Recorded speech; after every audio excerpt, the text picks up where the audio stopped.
Hey guys, it's Light here, and today I'm bringing you my very first game review on the channel. I am a massive Star Wars fan, and I mean a massive Star Wars fan. I absolutely love it. If you walked into my bedroom, you would think it was a Star Wars store from the amount of collectibles, lightsabers, and even comic books that I have.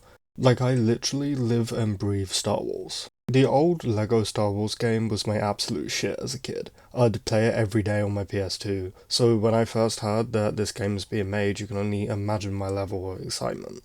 Now, I do just really quickly want to say a few things. Firstly, every piece of footage in this video is from episode 1 or 2, so spoiler warning for those episodes I guess, although if you've seen the Star Wars movies, like Phantom Menace and Attack of the Clones, you know what happens anyway. Also, I am a small YouTuber, I don't even have 300 subscribers yet, so no, I was not sent this game early. I woke up yesterday morning, paid for it, and played it like everyone else. I also just quickly want to say yes, I mostly cover Bethesda news here, but like I said in my 100 subscriber special, I will occasionally be posting other gaming related content here. Anyway, with all of that finally said and done, let's get straight into the review. As I said in the beginning of this video, this is my first game review, so please bear with me.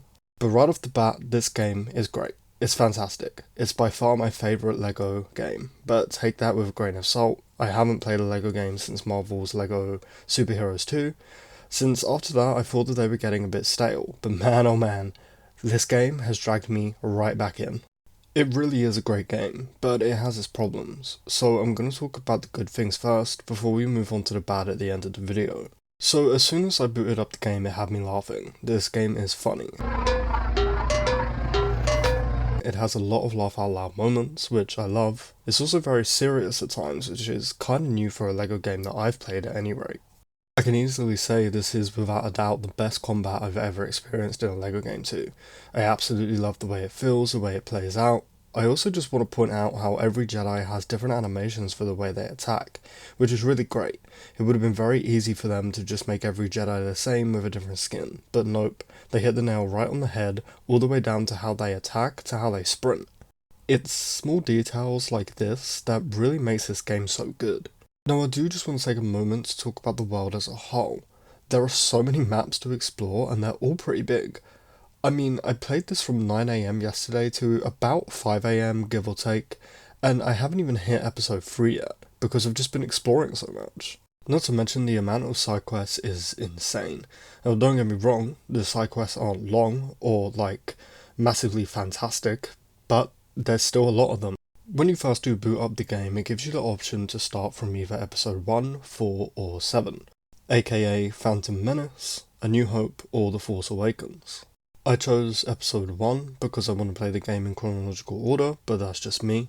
Going back to the worlds, it is amazing how big and detailed they are. At some points it feels like a real open world game.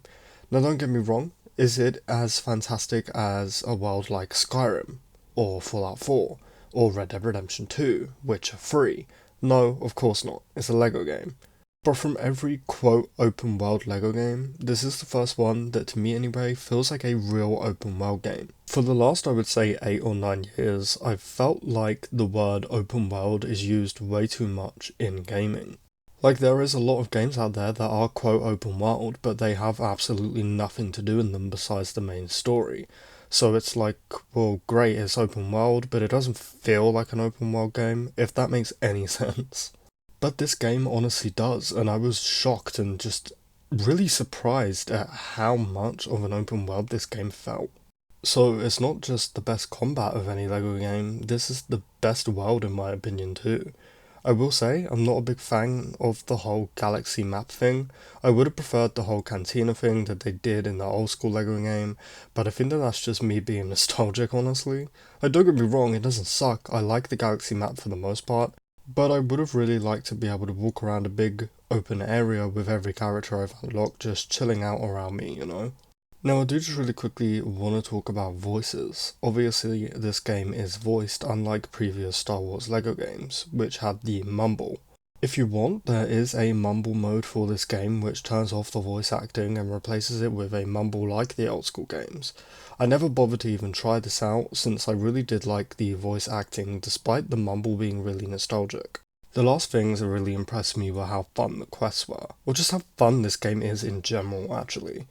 Like, there's a quest where you play as Jar Jar Binks. It was really fun. And I know that's gonna sound stupid because it's fucking Jar Jar Binks, but you're basically just shooting this giant cannon at like hundreds of droids. And it was just really fun to do. Like I said, I am only on episode 2, but I really hope that there is more of this in the other episodes. Even just small things like roaming around the desert as R2-D2 doing fucking donuts.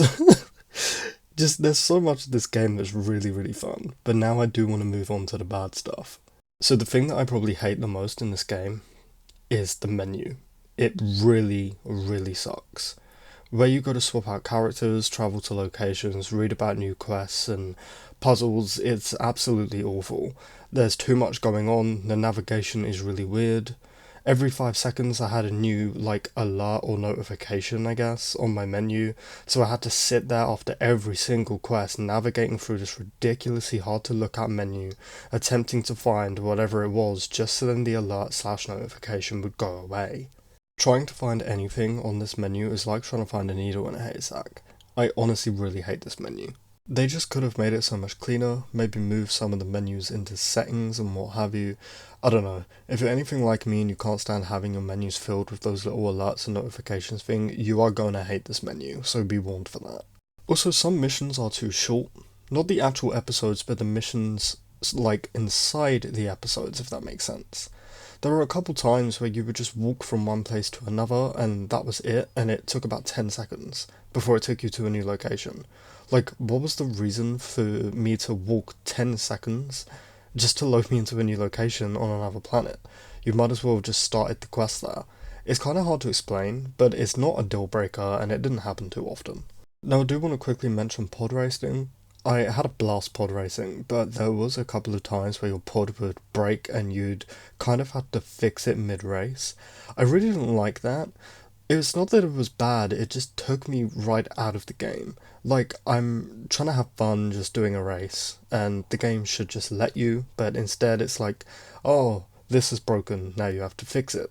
Like, I would much prefer it if I was just racing. But that's kind of like a small nitpick. Now there is a couple of times during the story where you have to follow someone and they walk ridiculously slow. This is a common issue in a lot of video games nowadays and I've never understood it. Like, I walk faster than they run, and every gamer here knows what I'm talking about. Now there is obviously the characters. There is over 300, nearly 400 characters in this game, which is just insane. I've played with maybe 10 of them at this point. However, despite that being great, I do wish that you could still create your own character to mess around with in freeplay mode. One of the coolest things about LEGO games, in my opinion, is this, and I really missed it here. Lastly, the story did feel a bit rushed sometimes. Things just kind of moved very quickly and it was a bit like, whoa, slow down, we just did this thing, why are we rushing straight to this thing? And it just didn't really make any sense. But again, I am like trying to nitpick like these really small bad things of this great game. Look, overall, if you're a Star Wars fan, you will fucking love this game, I promise you that. It's charming, it's funny, it's exciting, it's just all around a good time. It is really great. Is it worth its price? No, probably not, but I think the games are too expensive nowadays anyway, so I'm a little bit biased of that. I don't think that any game is worth £50 or £60. It's a ridiculous price. But that's just my opinion of pricing in video games nowadays in general, so I can't really say much of that.